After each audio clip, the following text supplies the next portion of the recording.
প্রিয় গফরগাঁওবাসী, আসসালামু আলাইকুম রাহমাতুল্লাহি ওয়া বারাকাতুহু। আমি অধ্যাপক ডক্টর মোহাম্মদ মতিউর রহমান পলাশ। দলমত সবকিছুর বাহিরে গিয়ে আমি একজন জনপ্রতিনিধি হিসেবে আপনাদের পাশে দাঁড়াতে চাই। এই পথ চলার পিছনে রয়েছে কিছু মূল উদ্দেশ্য, কিছু স্বপ্ন। আজ আমি আমার ইস্তেহারের মাধ্যমে এই উদ্দেশ্যগুলো আপনাদের সামনে তুলে ধরতে চাই। যদি এগুলো শোনার পর আপনাদের মনে হয় আপনাদের উপকারে আমি লাগতে পারি, তাহলে আপনাদের পাশে থাকার সুযোগটা দয়া করে দিবেন। তো প্রথমেই আসি, আমি কেন জনপ্রতিনিধি হতে চাই। দেখুন, আমি আমার জীবনে কখনোই গফরগাঁও রেল স্টেশনের কাউন্টার থেকে সিট সহ টিকিট পাইনি। এমনকি সকালে যমুনা ট্রেনের স্ট্যান্ডিং টিকিটও ঠিক মতো দেয় না কাউন্টার থেকে। আমার জেঠাতো ভাই প্রতিবাদ করতে গিয়ে হামলার শিকার হয়েছিলেন। যখন যে দল ক্ষমতায় আসে তারাই প্রভাব খাটায়, এটা যেন নিত্যদিনের ঘটনা। তাই কালোবাজারির টিকিট বন্ধ না হলে সাধারণ মানুষ কখনোই ন্যায্য অধিকার পাবে না। এছাড়াও দেখা যায় রবিবার দিন সকালে যমুনা ট্রেনে আর বৃহস্পতিবার দিন সন্ধ্যায় ট্রেনগুলোতে প্রচন্ড ভিড় হয়। তাই আপনারা যদি আমাকে ভোট দিয়ে নির্বাচিত করেন, তাহলে আমি এই সময়ে একটি বিশেষ ট্রেনের ব্যবস্থা করব। এছাড়াও দেখা যায় যেদিন ভর্তি পরীক্ষা থাকে অথবা চাকরির পরীক্ষা থাকে ঢাকাতে, সেই দিনও এই বিশেষ ট্রেনটি আমি চালু রাখার ব্যবস্থা করব।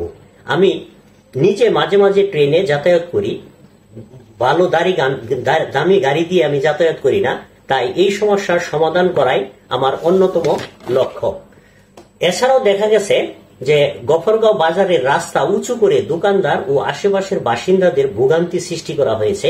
এটা আমার কাছে এক ধরনের মানসিক নির্যাতনের মতো লেগেছে। এই ধরনের ভোগান্তি যাতে না হয়, সেই জন্যই আমি জনপ্রতিনিধি হতে চাই। আমি আরো দেখেছি যে টেন্ডারবাজি নিয়ে দুর্নীতি হয়, এলাকার মাঝখান গিয়া দাঁড়ানো থাকে, ঠিকাদারদের ঠিক মতো কাজ করতে দেয় না, আবার ঠিকাদারদের কাছ থেকে অফিস থেকেও পার্সেন্টেজ খায়। এটা বন্ধ করার জন্যই আমি নির্বাচনে অংশগ্রহণ করতেছি। আমি আরো দেখেছি যে গফরগাঁও বাজারে যে ইজারা হয়, কে বাজার নিবে ওইটা যারা ক্ষমতাসীন দল থাকে তারাই সব সময় পায়, অন্য কোনো দল আর শিডিউল ড্রপ করার সুযোগ পায় না। তাই সকল দলই যেন শিডিউল ড্রপ করতে পারে, সেই ব্যবস্থা আমি করব যদি আপনারা আমাকে জনপ্রতিনিধি হিসেবে নির্বাচিত করেন। আমি আরো দেখেছি যে গফরগাঁওয়ের সকল ভূমি অফিসে খারিজ করতে গেলেও ঘুষ দিতে হয়। আপনি যদি ঘুষ না দেন, তাহলে আপনাকে এই কাগজপত্র চাইবে, ওই কাগজপত্র চাইবে, এইভাবে আপনাকে 3 মাস থেকে 6 মাস পর্যন্ত আপনাকে ঘুরাবে। আমি নিজেও এটাও দেখেছি যে বয়স্ক ভাতা, শিশু ভাতা, বিধবা ভাতার কার্ড করতে গেলেও টাকা গুনতে হয়। এছাড়াও গফরগাঁও বিদ্যুৎ অফিস থেকে আপনি নতুন লাইন নিতে যাবেন, ওখানেও দেখবেন আপনাকে অতিরিক্ত টাকা গুনতে হবে।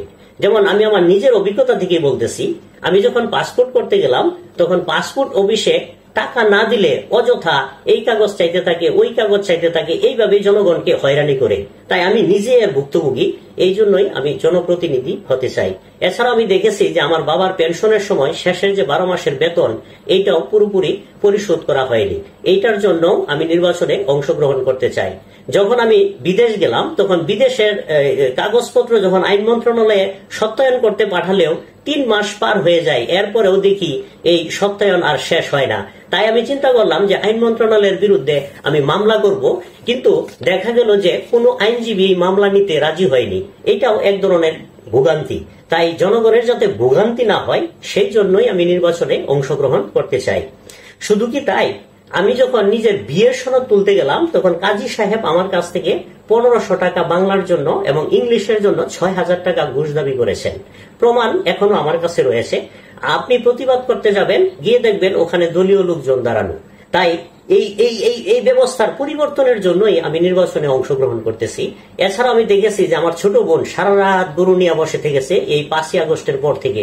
তাহলে বুঝতেই পারতেছেন যে আইন শৃঙ্খলা রক্ষাকারী বাহিনীর সদস্যরা আসলে কোনো কাজই করতেছে না।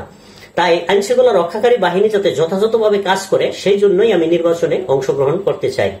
এছাড়া আমি দেখেছি যে আমার মেয়ের পাসপোর্ট করার সময় পুলিশ ভেরিফিকেশন করতে গেলে আমার 2 বছরের বেবির কাছ থেকে গফরগাঁও থানা থেকেও টাকা নিয়েছে। এছাড়াও আপনারা প্রাইমারি স্কুলের চাকরি বলেন, কিংবা প্রাইমারি স্কুলের চাকরির সময় কিংবা অন্যান্য চাকরির সময় যে পুলিশ ভেরিফিকেশন হয়, ওই পুলিশ ভেরিফিকেশনের সময়ও দেখা গেছে আমাদের বাড়ি থেকে টাকা নিয়েছে।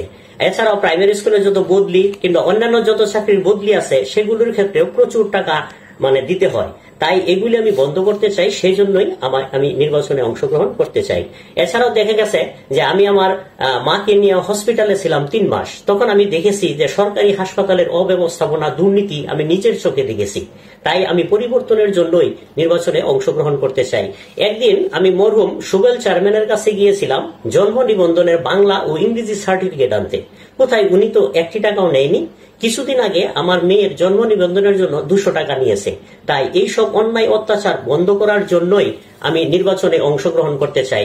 এছাড়া আমার আরো কিছু উদ্দেশ্য আছে, যেমন গফরগাঁওয়ের মধ্যে অনেক মেধাবী, সৎ, দক্ষ কর্মকর্তা আছেন যারা ভবিষ্যতে রাজনীতিতে আসবে অথবা আসতে চায়। তারা যাতে রাজনীতিতে আসতে পারে সেই পথ আমি উন্মুক্ত করে দিব, এটাও আমার জনপ্রতিনিধি হওয়ার উদ্দেশ্য।